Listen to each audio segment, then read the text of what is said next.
morning, good morning, good morning, good morning, good morning, everybody. Welcome to the HR Morning Show. It is Tuesday, the 9th day of June in the year 2026. I am Adam Posner. I am here with Robin Schooling. Welcome to the show. And the Fink Meister himself, Mr. Brian Fink. Welcome, friends. Yeah, we're Good morning, Finked in. Adam. I Yeah, only bust Finked this in. hat We got up. to get Robin a hat. We do. Well, I don't welcome. Good do morning. hats well. Well, not everyone's a hat Tend. person.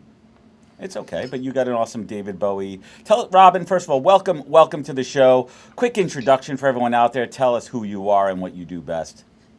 Absolutely, it's been a hot minute since I've been popped on here at all. So I'm thrilled to be back. I'm an HR professional by trade, many years.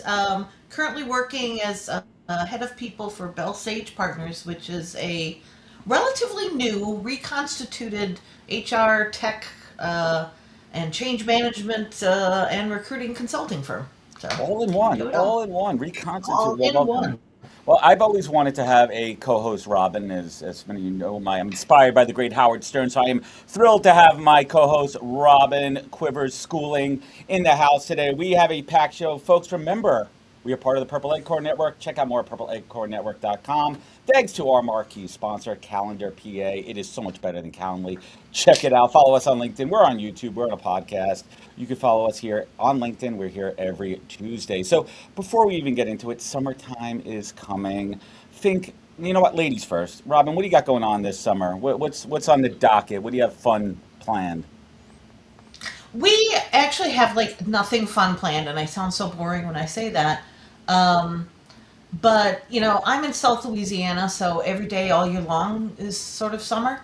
Um, and so it's almost too hot right now Mhm. to like take the boat out or anything. We do that in the winter, the fall, and the spring. Um, so no trips, just kind of hanging around the house, doing actually lots of projects. Okay, That cool. Do you, works. do you do like seafood boils, like super cliche Louisiana stuff? We do land into the land of the cliches fairly regularly. So yes. Awesome. What about you, Fink Meister Fink? Man, we just got done doing the 10 days of Maddie's 10th birthday, so I'm just Boom. trying to catch my breath a little bit. Adam, you saw that massive water slide that we kicked one weekend off with. We're doing pool parties. Oh yeah. We've got a lot of great baseball coming up here in Atlanta over the course of the next few weeks. And there may or may not be a Disney cruise on the horizon July 8th through the 12th. Oh my. Yeah, Disney who knows? Who knows, right? And then Southern Beach Trip or Beach Trip to 30A to close out the summer. Oh That's yeah. that's the agenda. That's the plan of attack. I love it. I love it. Well, Posner Pool is officially open for business. I'm excited. We finally invested in a pool cleaning robot. It's a complete game changer. I am now using AI to Mhm. replace a human. I've used my AI powered pool robot to replace Rudy, my pool guy, and he understands. He understands. Thank God he's got a large client base and he's going to be okay with it. But this is a case study of machine replacing human. I don't truly believe in that in our world, but now I'm kind of seeing it in action, where a robot is replacing a human, and can't really avoid that. It's an interesting little story. Maybe I'll do a LinkedIn post on that and see how much hate I get on that one. It should be a good one. But summertime is here, folks. We're here on the HR Morning Show. We're here every Tuesday. I heard a little birdie tell me that we're closely approaching episode 100 later this summer. That is a milestone, and we want to thank everyone for joining us. Guys, if you're in the comments, get involved. We have a lot to talk to. We're going to get into headlines here. This is going to be a good one, so stay tuned. Let's get to it. Alan, headlines.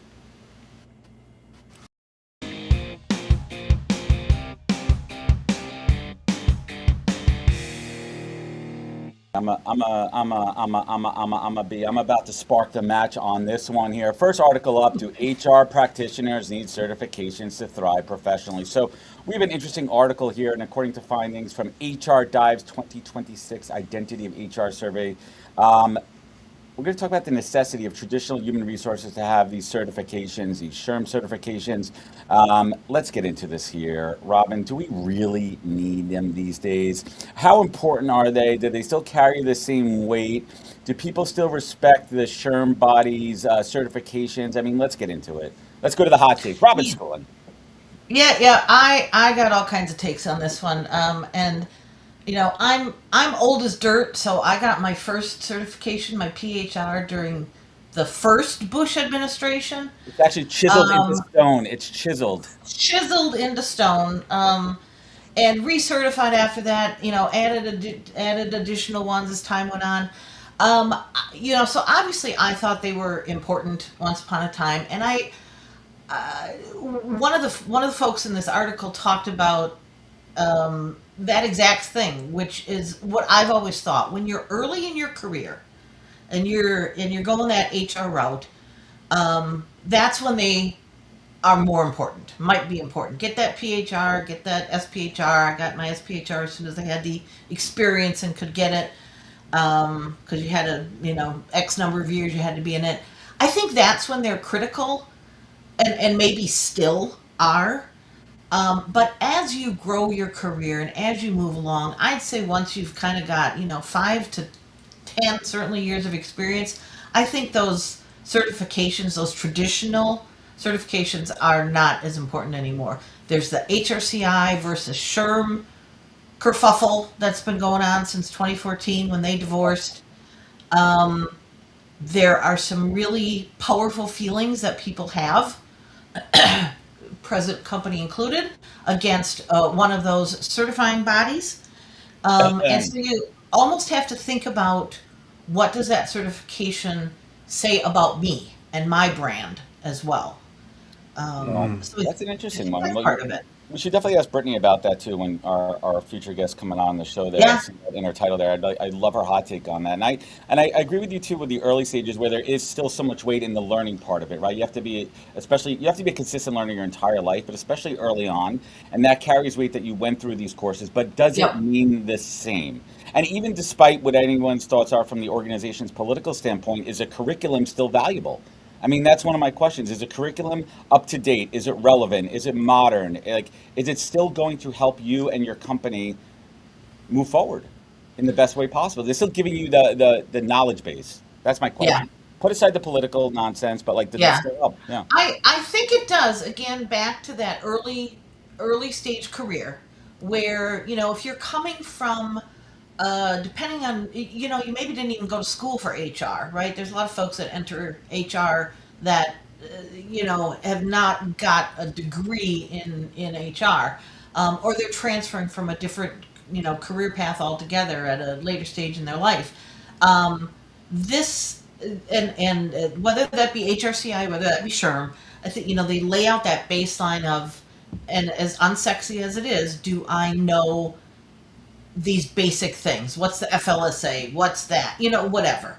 And so I think there's some value in that. You know what? Here's this shared curriculum, shared understanding of this baseline. Well, it's interesting. So let me ask you this, Robin. Robin, I had to do my little Howard Stern thing there. How important is it from a hiring perspective? You've hired other HR professionals. How important is that certification when it comes to hiring other HR professionals? I have, I've never, when I've hired for my own HR teams, certainly I've never required it. I've never went that route.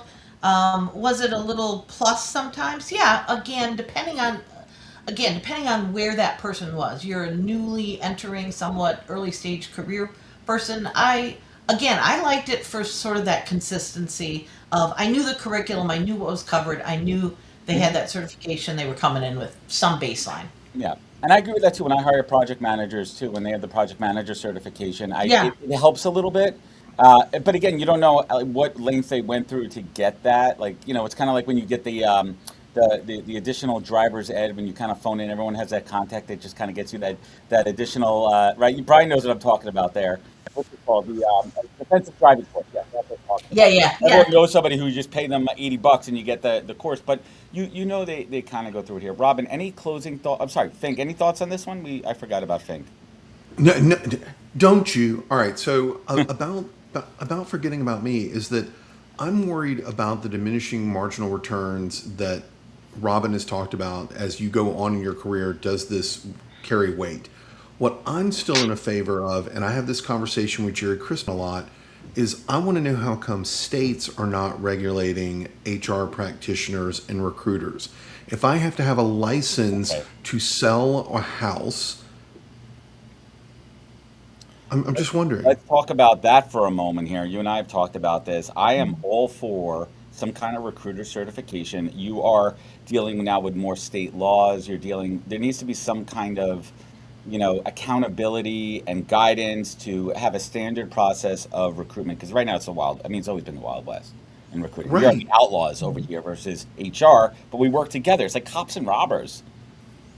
Well, about that cops and robbers is that Connecticut just passed a new AI law. I think that either Trent or Andrew Gadomski wrote about it, and I wonder, are we even keeping up with the times, right? And I would ask, is a SHRM certification keeping up with all these state by state legislation or legislative initiatives? That's my thought.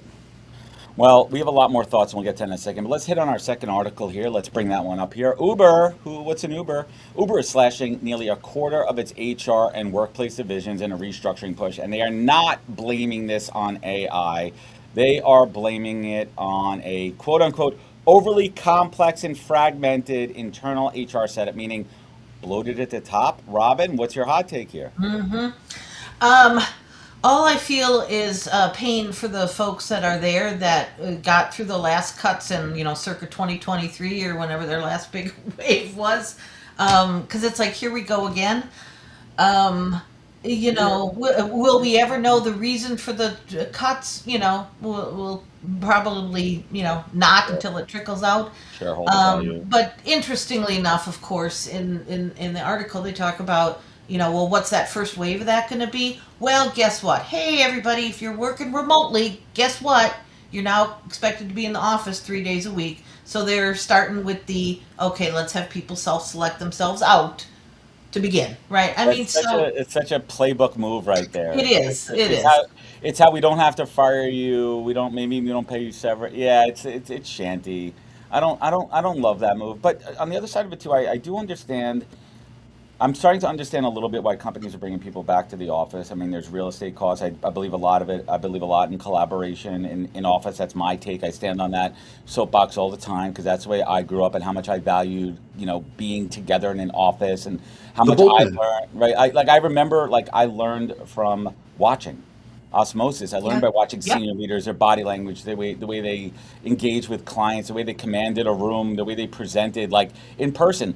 On a Zoom call, you're not as attentive. You're not. I get it, Yeah. but we could go back and forth on that one. What is Trent saying here? What's Trent's comment? Could we bring in Trent's comment, Alan? Trent Cotton says, Uber isn't the only one slashing HR for being not with the times. Bolt did the same. I talk here about it. So everyone check out Trent's article. This guy knows what he's talking about, and he'll be on next in a moment here. Finkenstein, thoughts on this one? I I think that we are surfing through another wave of efficiency, and I don't think that it's all attributed to AI. But I would want to make sure that you're focusing on cutting things that are cost centers, not revenue generators. And I think that HR for the longest time has had a reputation of being a cost center and not a revenue generator. How is HR, the human resources, supposed to protect the organization, not make sure that its human remains? Okay. Ooh, human remains. That's Ooh. a And the sad part of that, to your point, Brian, is that folks will look around within the organization and say, okay, well, it wasn't my department, and HR, well, they're bloated anyway. So HR, unfortunately, once again, and every subset of HR, right? TA, people analytics, whatever, right? Everybody's sort of getting painted with that same brush. So what's interesting to me is when I think about that and this big chunk of HR and talent that they're cutting out of there, where's that work is going somewhere. Yeah. All the work is not Um, going away. What is that new world going to look like within that function? I'm interested to hear that eventually one day. Well, we're gonna hear a lot more. We're gonna be following this one. This is gonna be a prevalent headline as we head into the summer. We'll see what's happening over here, but let's see what's happening. It's time for Talk Nerdy to Me with our dude Trent. Let's hit it.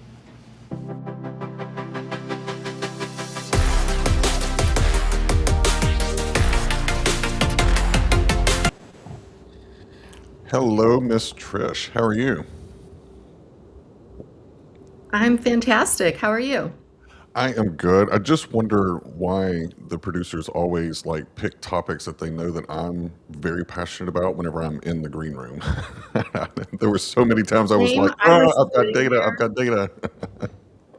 I know. I wanted to jump in on the whole certification thing. I'm so anti-certification. So, Oh, yeah, maybe please, another day. no. Yeah, Topic for another day. I was going to say that'll be a me and you conversation for sure because I feel like we probably have the same vantage point. So, for anyone that's been under a rock in HR and does not know who you are, can you give it a lay of the land? Who are you? Well, I'm Trish, and I have been an HR practitioner for about 20 years before becoming an HCM analyst. I work with vendors primarily who are kind of building what's next in the future of HR and HR technology. So I get to use my super nerdy, geeky HR love with technology and marry it all together.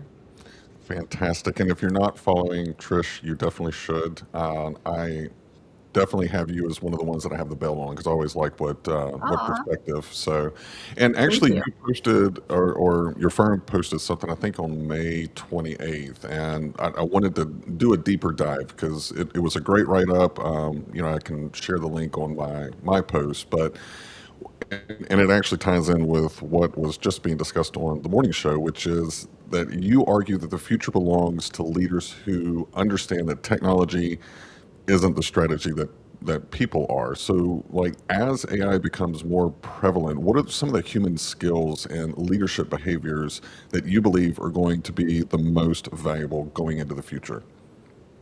Yeah, it's such a good question. Thank you for mentioning the report.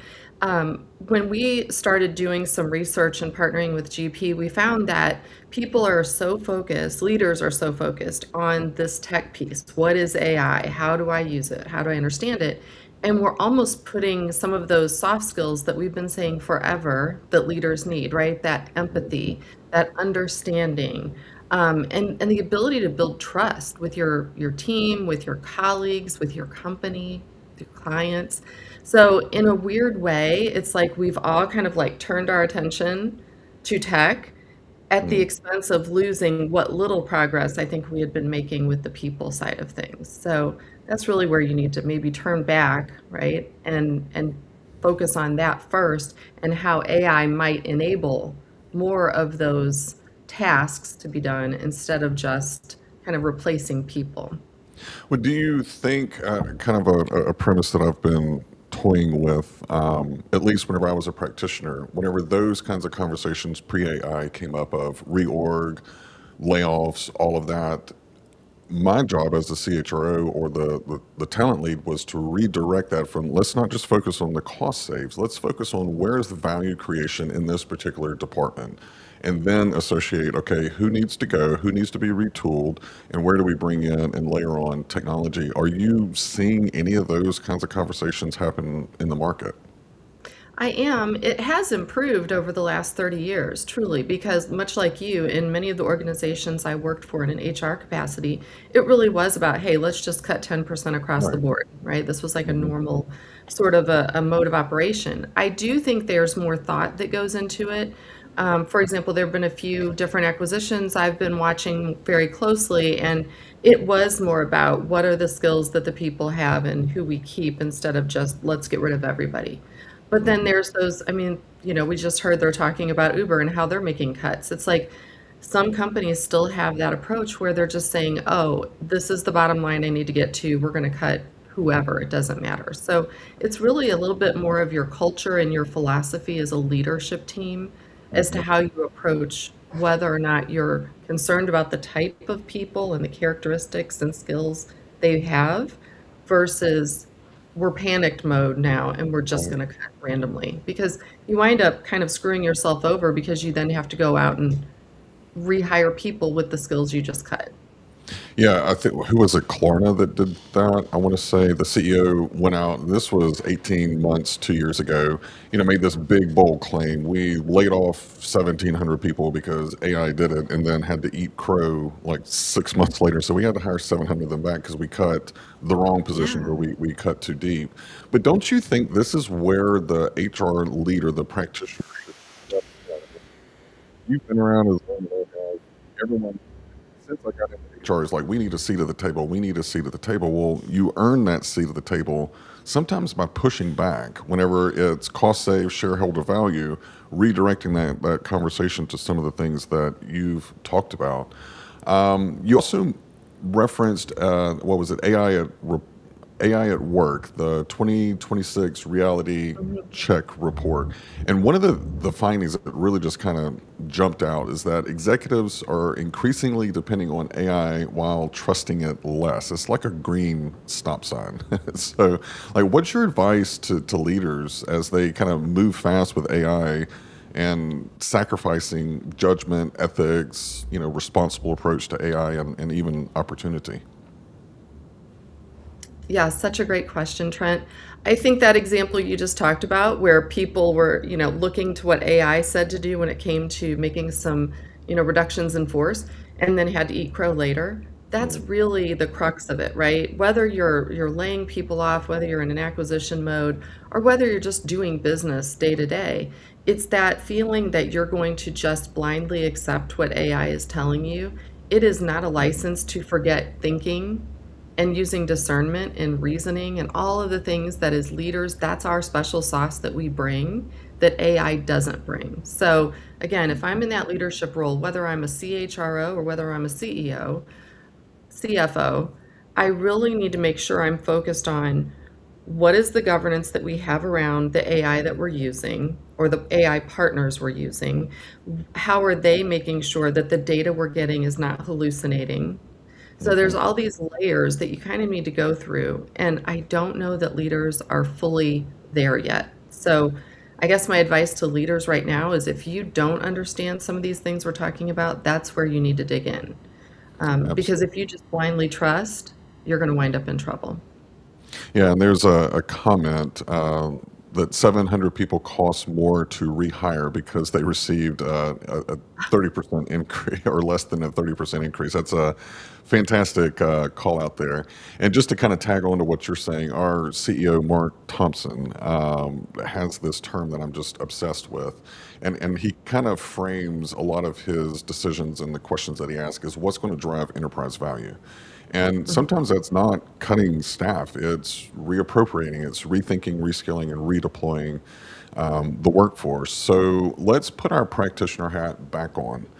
What is one or two pieces of advice that you have for a practitioner that's listening? Like, how can they leverage data to remain at the helm of their organization whenever so much is changing so fast? And how do they remain relevant? So, kind of three-part question there.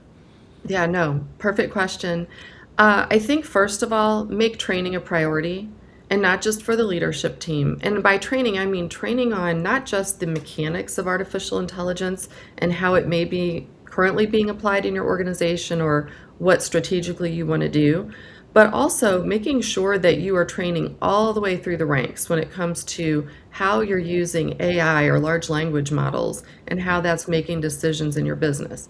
You mentioned being at the helm, and I love that because we hear a lot of AI in the loop. I know that's like a really common thing, or human in the loop, sorry, Human with role, yeah.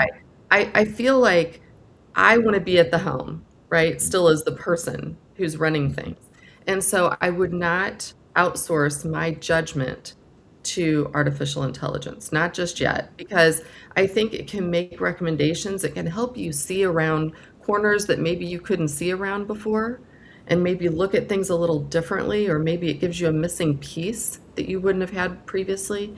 But Mhm. I think if you train the people to know that, and then use your own judgment with the data it's giving you, you're going to wind up in a better spot. Those would be probably my first two things to do if I'm just a practitioner listening or a leader of any type listening. I love it. I love how you just tie things in a nice, neat little bow. So, if someone wanted to connect with you, I'm assuming I know I keep up with you on LinkedIn. Are there any other ways that people can keep up with all the work that you're doing? Yeah, thank you. No, they can check out our website at h3hr.com or the hrhappyhour.net. Obviously, LinkedIn, X, you name it, right? Substack, you can find me anywhere, just Google and wherever your favorite platform is. I think the only thing I'm not doing right now is making TikToks. So And that's uh, okay. That's I okay. watch them like crazy, but yeah, anywhere Same. but TikTok should have been my answer. I appreciate it. Well, it's always great. I always learn something talking to you. And with that, I will kick it back over to our host.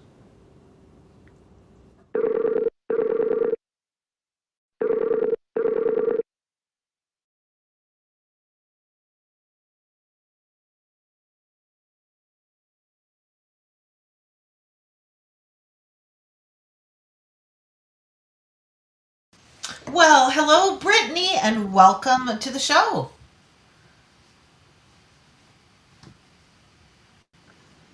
And Brittany, you're on mute. There we go. Can you hear me now? There we go. There we go. Okay. It's a Because pleasure to meet because you. like Hello. good, you were probably wrapped up in a listen to Trish and Trent talk. That was a great conversation. But we're delighted to be sitting down with you this morning as well. And because we work in HR, I like to start every conversation with tell me about yourself. So let our listeners and our audience know a little bit about you. Great. Yeah, no, thank you so much. My name is Brittany Truskowski. I'm the Chief Operating Officer currently at Grand Canyon Law Group here in Phoenix, Arizona. I've been in legal ops for, without aging myself, just about 18 years. It kind of started in sales ops, I guess we can say weaved into HR, and then now I've been back in ops for quite some time. I like to say that I tend to be more of like a professional translator. How am I helping translate certain systems into profit, and then also deal with the HR side? Fun fact: I've single-handedly kind of held HR, as we'll call it, as my minor in the Yeah. last two roles, and we just got our HR coordinator, so she's really taken the lead, and it's been lovely to watch somebody else take that lead. It's been Oh, awesome. yeah. Yeah, one of the things I find so fascinating about your background, which we'll delve into a little bit, is that weaving of HR so tightly into business operations, which is Yeah. a wonderful thing to behold. Because we talk about that. So let's dive in because you've got some stories to tell us and some thoughts on how you've approached the work that you've done. And so I want to kick off with something that I think is one of your baselines, which is that you've been known to point out that dysfunction, we like to throw that word around sometimes, dysfunction isn't a personality problem. Yeah. So what is it? That's a great question. So I really think that dysfunction tends to be more of an operations problem. I think as leaders, sometimes we tend to be like, oh gosh, they're guarded. They're not opening up. Well, what are we doing to help them open up? If we're not providing a place where somebody can provide honest feedback, they're not going to feel safe Mm-hmm. enough to do that. Mm-hmm. Secondly, we at our firm, we run based on the 5 dysfunctions of a team. We have a first team, Patrick Lencioni, a great book. If nobody's read it, I think it's really helpful. It's helped me kind of build some teams that have had dysfunction. And he talks about like your absence of trust, your fear of conflict, lack of commitment, avoidance of accountability, and inattention to results, right? Right. So if we're talking like absence of trust, that's kind of going back to somebody's guarded. And I think a lot of the times, especially larger organizations, will think, oh, these team building exercises will build trust. I don't really feel like that's the case. Don't get me Mm-hmm. wrong. I think team building is great, but I really think it's more built on consistency when leadership says they're going to do something and they continuously do it. So Mm-hmm. if your leadership is doing that and following that and being transparent with results, I think that your team is much more trusting. And Yeah. then on, item 2, fear of conflict, I guess we all have met them, people who are very conflict avoidant. I would not consider myself that person. I don't know if that's good or bad. My husband would say it's bad, but healthy conflict isn't really like a drama. It can be just very forward and respectful Mm-hmm. conversation. You just need to have those guardrails when you're talking through conflict Mm-hmm. of, this is respectful, but we can still have disagreements. It's very normal too. And I actually think some of the best ideas and solutions, at least for me, have come out of those disagreements. Mm-hmm. And then the lack of commitment, I think a lot of businesses, especially early on, really see that the most, which is they haven't been able to push the mission forward enough to really Mm-hmm. lean in to get full alignment. And that's where we lose that commitment of our Yeah. team. Yeah. And again, clarity, transparency is like my number one core value personally and professionally. I'm Yeah. probably overly transparent, but I think it's important for our team. And then accountability. I actually recently had a meeting with one of my executive coaches regarding this because I'm a very big believer in we're adults. I don't think that I need to micromanage you, but there is a side of that that eliminates this accountability aspect when I Mhm. have a behavior like that. So I'm personally working through that of holding people more accountable on more of a weekly, bi-weekly basis versus just being like every quarter we do our review, let's talk Right. through it. Really, Right. where are you with these projects? And also accountable for their personal life too. I mean, we talk about work-life balance all the time in the workplace, and I need to also be accountable to show that as a leader that I take time off, I do things.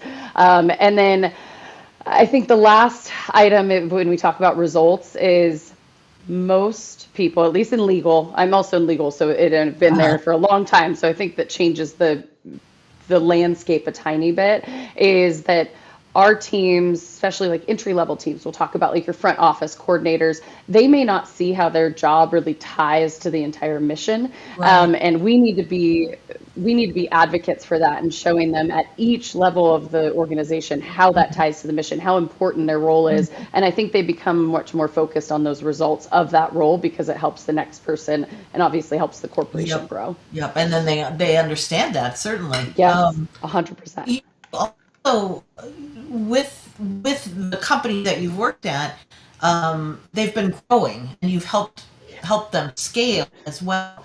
And so, you know, growing companies and companies that are going through that growth cycle or their startups or whatever, are pretty good at taking a look at the numbers. We're keeping an eye on Yeah. that, but not necessarily auditing all the other things they need to, and I use the word audit very loosely, but keep an Yeah. eye on. What are some of the other things that you found besides the numbers are important Yeah. to look at? That's a great question. And just to kind of we've grown I've been at this company for 2 years. And when I came, we were about 16 people. We're now at 51 and continuously hiring. So it's been a fast growth cycle, especially for legal. That's not usually how quickly legal grows. But I will say the audits that we've started to do, because it's and I'll push this back to my CEOs, the founders of the firm. They have always wanted to be the best, and that doesn't necessarily mean the largest, right? That means that we want to provide the best customer service. We're a consumer-based law firm, but for us, we go through a growth cycle, and then what are we doing to audit that growth cycle, right? We hire 5 or 6 people, and now we need to look at these feedback loops. How was your onboarding? What training did you receive? And so for us, our audits have really been more systems-based versus numbers-based. So is the expectation written down, or are we just having this knowledge sit in our head? I'm a culprit of that for sure. And then one thing that we ran into probably about 3 months ago was a system was broken, but it took a month for us to know about it on the leadership side. That's a problem. Oh, That's an audit. yes. Well, Yep. why didn't we know about that? They Yep. were just like, oh, we just found a workaround. Well, no, we want to be able to fix the problem, but that goes back to that absence of trust or not seeing the big vision. And then I think the other side is training, and we are working tirelessly on building out training for every single role. And I know that sounds so silly when you're like, well, you're a front office coordinator. All you have to do is answer the phone. Right. I don't think that's the case. You're actually the first person that anybody sees or talks to in our firm. And I think that's a huge role. It's actually probably one of the most important roles, that you're that director of first impressions, right? And so for us, like, how are we answering questions appropriately without giving legal advice, because they're also not attorneys, so there's that side. And so we're auditing the systems. We're also doing a ton of feedbacks. I do 5x5 meetings, which I cannot say that I created. I took it from another law firm. But I do 5 meetings twice a week for 5 minutes with 5 people, so ultimately 10 people a week. So I'm able to talk to every single person in our organization roughly within about 5 weeks. And every 5-week cycle, they are asked to come to me with something that they've seen, something that we can alter and get that feedback. How are they doing? How do they feel like their role is making a difference? And we're asking some of those questions. Are they still in alignment with our core values? I think that's really important. And the other thing is just making sure everything is in writing as a reference point. I don't need you to go through a giant SOP manual every single time, but if you're thinking of how do I do this? There should be a really easily accessible reference points that somebody can go and look at. So those aren't focused on numbers. Those are really focused on our systems and then our people, auditing how they're doing in their role. Do they still feel like they're happy in their role? I said this years ago and I stand by it. I want you to grow. I don't care if it's with our company or not. I just want to see you and empower you to grow in your career. Yeah. And so I think sometimes somebody who has been an A player for us for a long time, they may turn around and say, hey, I'm ready for a career switch. I want to do something different. Well, let me guide you on that. Let me help you grow into that. And we'll also get you, who's been amazing and an expert in your role, to train the next person who's coming up. And we have a really big growth mindset here. We hire and promote quite a bit within, which I think is really important because they can see that career cycle versus just a job. Yeah, I love it, and such really good lessons for people to take away on preparing for growth, really, and HR's role in that, which is so great. Well, that was fast and quick, and I know we need to move the show along here. So no worries. Thanks so much for joining us. And where can people find you on and connect online? Thank you. Well, Brittany Truskowski, I'm only one. If you Google me, it'll be my LinkedIn #1. LinkedIn's probably the easiest way to get a hold of me. And if you're in the Phoenix area, I love to grab coffee, lunch, anything, get to know you. I also work in a ton of nonprofits, so it would be great to get to know my local community as well. Good. Thanks so much, Brittany. Thank you.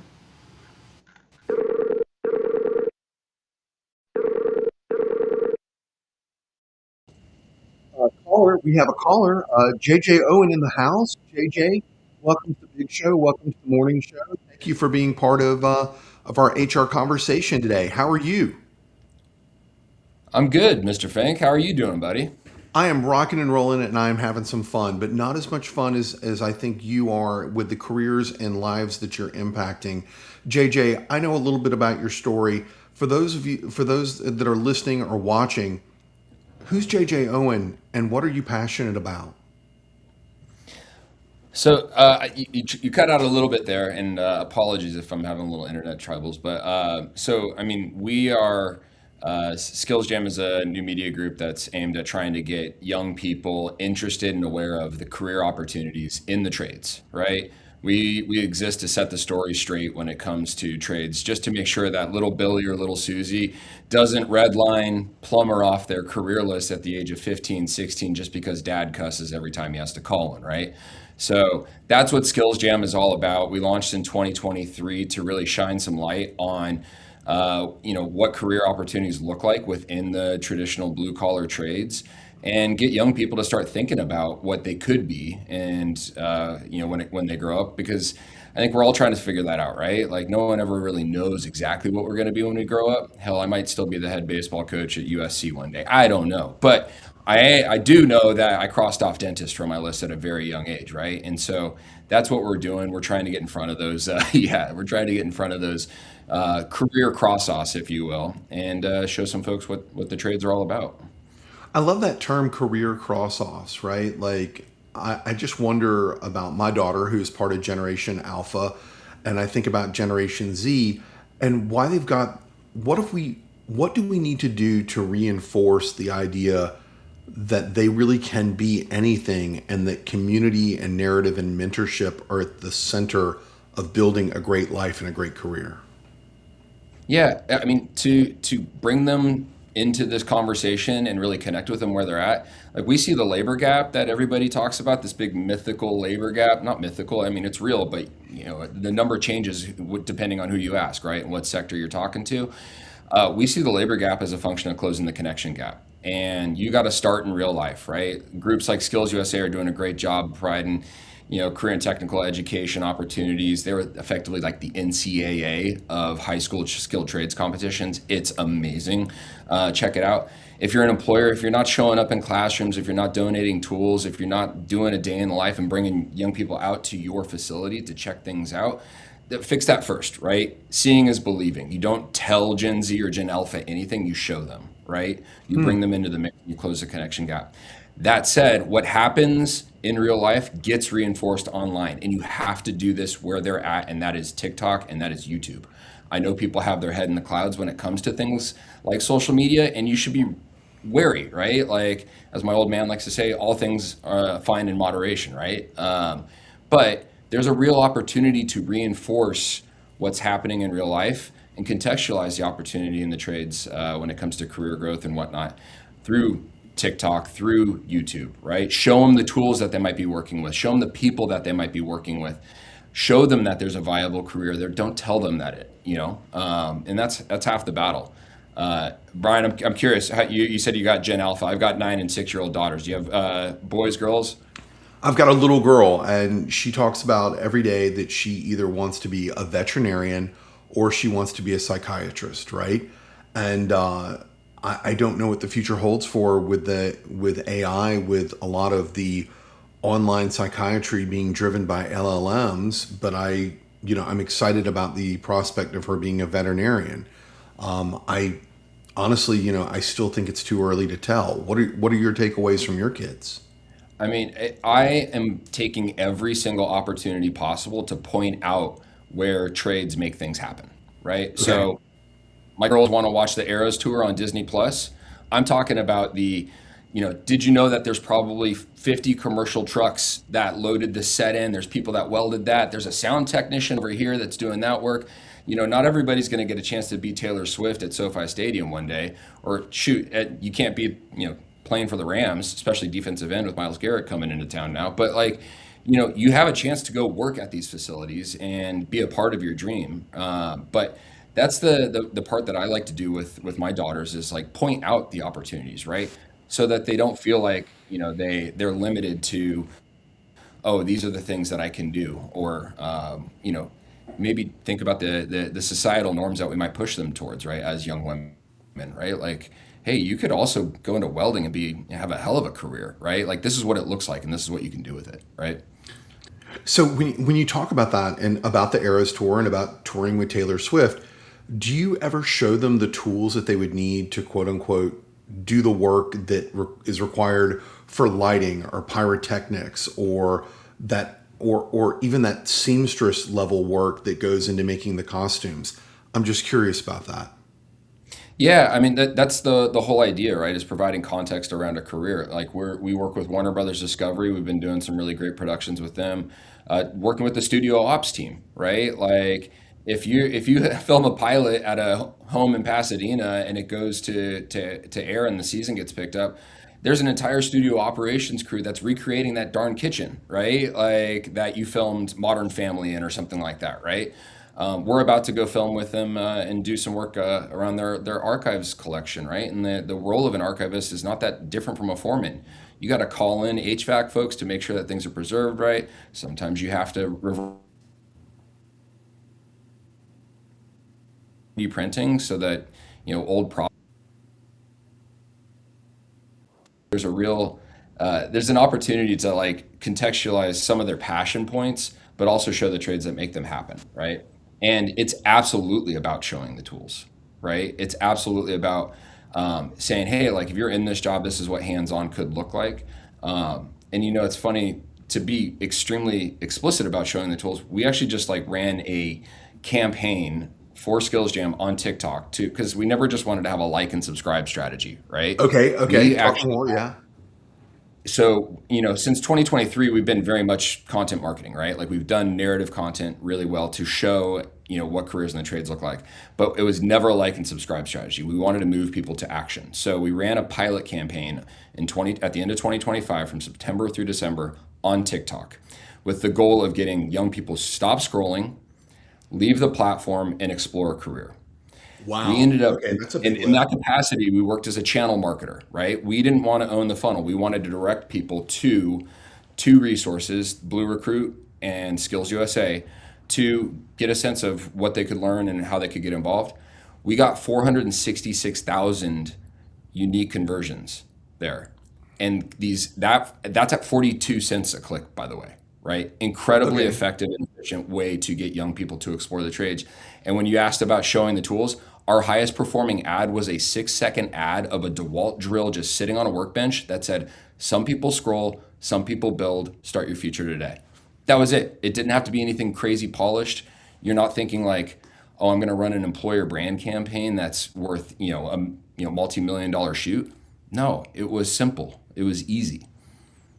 But JJ, don't we have a worker shortage in the United States? Like, or is that mythology? What's going on No, no, I there? mean it's there. I mean, we have, the silver tsunami is taking effect right now. The boomers are exiting the workforce and young people are not coming in behind.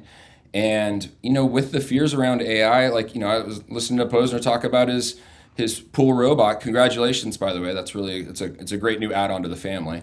Uh, I I encourage you to watch Wonka, the Tim Burton version, right? Because when they put a bow on the story at the very end, uh, the young man's son, Charlie, his dad lost his job at the toothpaste factory, putting lids onto the toothpaste caps, to a robot.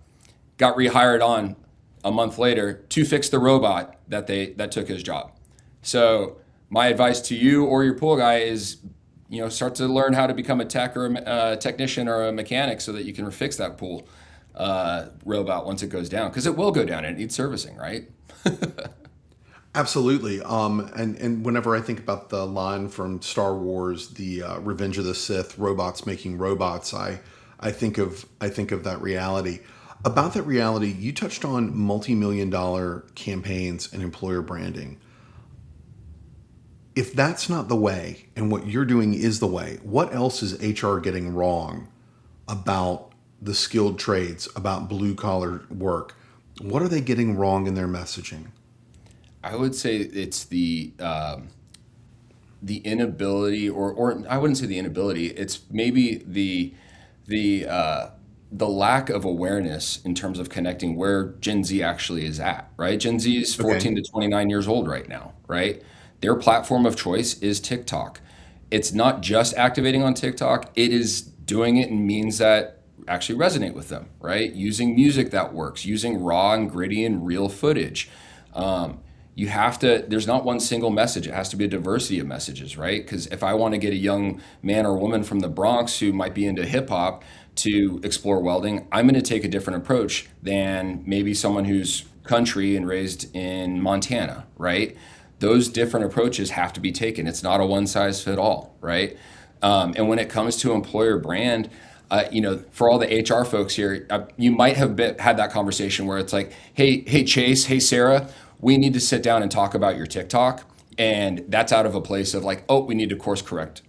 I would encourage HR to sit down with not only Chase and Sarah, but also corporate communications and employer brand and say, hey, we need to talk about your TikTok because we love what you're doing, right?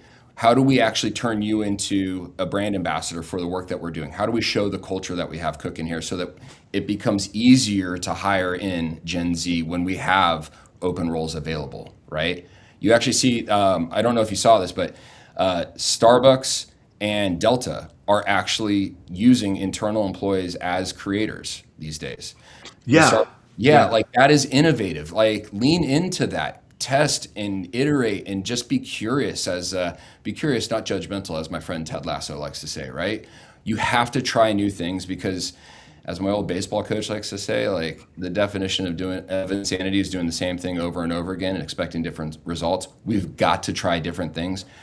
Go start up a TikTok. Go give it a shot. I'm happy to spill the tea and give away the milk for free, as some folks like to say, to help you guys understand it because it's different.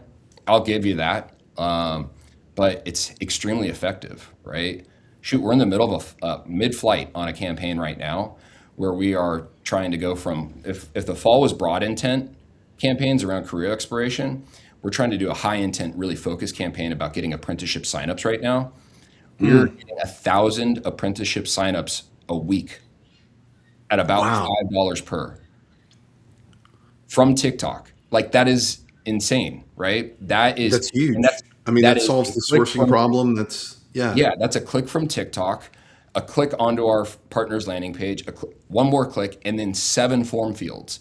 If that's not a qualified lead right there, I don't know what is, right? And then it's on HR after that and the recruitment team to actually land that plane. Which the other aha moment that I'll share with folks is if you're asking for resumes and you're asking for emails, especially with trades-based hiring, you're doing it wrong. We have a great story of this is the moment that we knew that our TikTok campaigns were working. Within the first 3 weeks, we had a young man from Aurora, Colorado, who was 24 years old, AWS welding certification, wanted to relocate to Florida, saw our DeWalt ad that I just told you about, the drill, clicked on Yeah. it, created a profile on Blue Recruit, went all the way through the funnel, said, I have a clean driving record, I have a clean criminal record, I want to relocate to Florida. These are my skills, here's my phone number. And within 48 hours, he had 5 recruiters from Florida-based contractors texting him to set up interviews, which is to say the landing page matters. It has to be optimized for Gen Z. And also the way that you the first touch point with Gen Z, text message. Go for it. Like, lean into that capability, because that is how they'd rather give up their phone number than emails. So those are things that we're learning right now that might make people on this call go, oh, I don't know about that. But Oh, it's something that we're seeing. You've made me start thinking about some things that I need to do. Hey, JJ, real quick, if I was going to follow you on TikTok, where you're saying to go for Skills Jam, Yeah. is it at Skills Jam? Is that it? It's at the Skills Jam Okay. for TikTok, and at the Skills Jam for YouTube. Our YouTube is our longer story telling format, and then we use cut downs from those long formats on TikTok, and then also do some native TikTok posts as well. Awesome. JJ, I really appreciate you sharing the story, the energy, and what we need to do. Some of it is going to be difficult. Some of it's going to be foreign to us, right? And some of it's going to be contrarian. But JJ, it's what's working, and it's what works for the next generation. Thanks so much for being a part of the conversation this morning, and we look forward to seeing what happens next. Happy to be in the room, guys. Have a good one. Who's the fella who lights up a room when he walks in the door? Evan White. With so many strong ideas, he's creative to the core. Evan White, 'cause he's been at it for 20 whole years with plenty to show for his illustrious career. So if you're looking to grow your brand, then Evan White is here. 'Cause talent tech PR is sure to take you very far. The HR tech space has a fresh face, and it'll make your brand a star. Spinning straw into gold and taking flight, you'll be soaring through the sky at incredible heights with talent tech PR from Evan White. I mean, he's not pointing at me. He's pointing at you. That's your man, Evan White. Big thank you to our man, Evan, for making this all happen. Please reach out to Evan for all things HR and TA Tech. He actually makes everything happen that you see here. Big shout out to my friend and your friend, Evan White. This has been a fun show. Robin, what are some of your key takeaways from today? Oh, it was a good Final show. thoughts, final thoughts. Such a wide-ranging conversation. I loved that Skills Jam story. That was fascinating. I've already pulled the website up so I can look at it.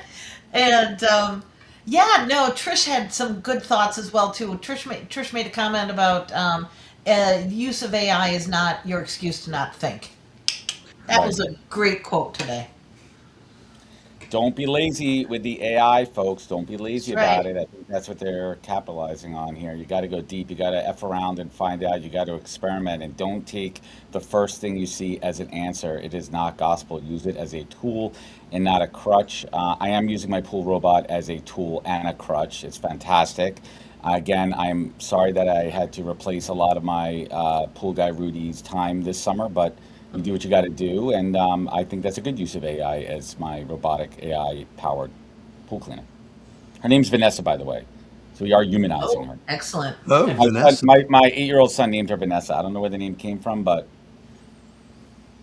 whatever. Brian Fink, that was a great conversation over there. And by the way, I am loving all these conversations that we're having around the skilled labor market. It's exciting. It really is. Yeah, I totally learned a few different things about what I've got to do to prepare my daughter. And if she wants to be a veterinarian, maybe I need to have her go spend a day at a vet and see that it's not just delivering puppies and smiles and things of that nature. It's actually hard work and meaningful work, right? I mean, it starts somewhere.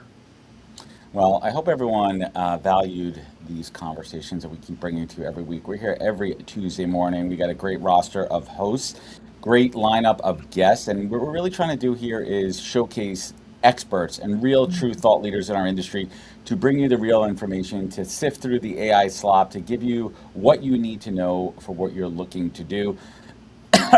Pardon me. Fink, bring us home here. Hey, everybody.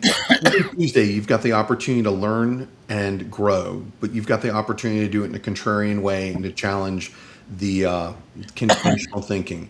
I think that's what Evan started when he started this show, 90 something episodes, and I can't wait for episode 100. Let's go big. Let's go big. Everyone listening at home, tuning in on LinkedIn, following us on a podcast here, we're every Tuesday morning. Thank you, Talent Tech PR. Thank you, Calendar PA. Follow us on LinkedIn. Find out more over at purpleacornnetwork.com. We're a podcast. We're on Apple. We are everywhere. We appreciate you. Remember, be good to yourself, be better to others, and catch us next Tuesday morning on the HR Morning Show. Thank you, Alan, and the production truck. We are out.